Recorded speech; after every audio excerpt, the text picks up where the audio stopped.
नमस्कार दोस्तों, मैं हूं अष्टभुजा मिश्र और आप सुन रहे हैं the Friday poetry. The Friday poetry की श्रृंखला की आज पहली कविता है और ये कविता है श्रद्धेय दिनकर जी की रश्मिरथी। आज हम रश्मिरथी का तृतीय सर्ग पढ़ेंगे, जिसकी स्थिति यह है कि पांडव अपना अज्ञातवास पूरा कर चुके हैं। 12 वर्ष का वनवास और एक 13वें वर्ष का अज्ञातवास पूरा करके हस्तिनापुर को लौट रहे हैं। तो इसमें जो अज्ञातवास के दौरान पांडवों ने विपत्तियां झेली और उन विपत्तियों से कैसे वो निखर कर और भी मजबूत हुए और भी उनमें गुणों का सृजन हुआ, इसका वर्णन किया है दिनकर जी ने, जिसे समझते हैं इस कविता में। तो हो गया पूर्ण अज्ञातवास, हो गया पूर्ण अज्ञातवास, पांडव लौटे वन से साहस। पावक में कनक सदृश तपकर, अग्नि में सोने के जैसे तपकर, पावक में कनक सदृश तपकर, वीरत्व लिए कुछ और प्रखर, नस नस में तेज प्रवाह लिए कुछ और नया उत्साह लिए।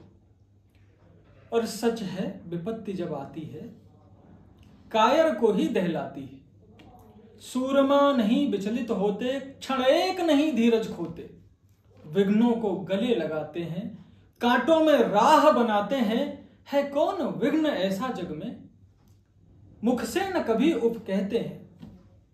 विघ्नों को गले लगाते हैं, कांटों में राह बनाते हैं, मुख से न कभी उफ कहते हैं। संकट का चरण न गहते हैं, जो आ पड़ता सब सहते हैं, उद्योग निरत नित रहते हैं। शूलों का मूल नशाने को, शूल यानी कांटे, मूल यानी जड़, तो शूलों के कांटों की जड़ को नष्ट करने को, शूलों का मूल नशाने को, बड़ खुद विपत्ति पर छाने को। और है कौन विघ्न ऐसा जग में, है कौन विघ्न ऐसा जग में, टिक सके वीर नर के मग में। खम ठोंक ठेलता है जब नर पर्वत के जाते पांव उखड़, मानव जब जोर लगाता है पत्थर पानी बन जाता है। और गुण बड़े एक से एक प्रखर, गुण बड़े एक से एक प्रखर है, छिपे मानवों के भीतर। मेहंदी में जैसी लाली हो, वर्तिका बीच उजियाली हो, बत्ती जो नहीं जलाता है रोशनी नहीं वह पाता है। बिना दिया जलाए प्रकाश नहीं मिलेगा। बत्ती जो नहीं जलाता है रोशनी नहीं वह पाता है।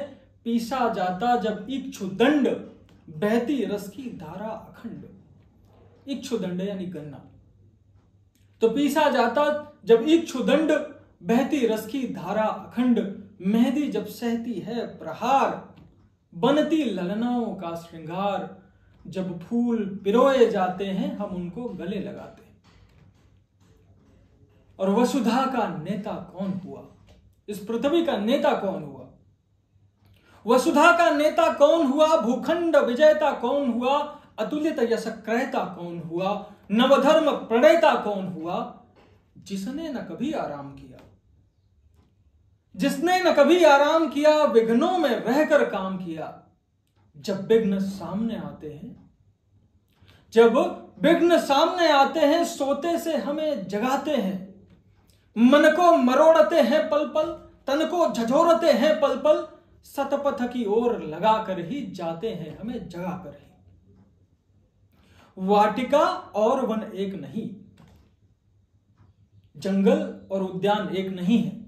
तो वाटिका और वन एक नहीं, आराम और रण एक नहीं। वर्षा अंधड़ आतप अखंड, लगातार वर्षा और आंधियां। वर्षा अंधड़ आतप अखंड, पौरुष के हैं साधन प्रचंड।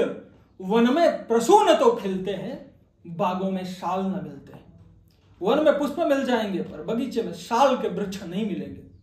तो वन में प्रसून तो खिलते हैं, बागों में शाल न मिलते हैं। कंकरियां जिनकी सेज सुघर, छाया देता केवल अंबर। विपदाएं दूध पिलाती हैं, लोरी आंधियां सुनाती हैं।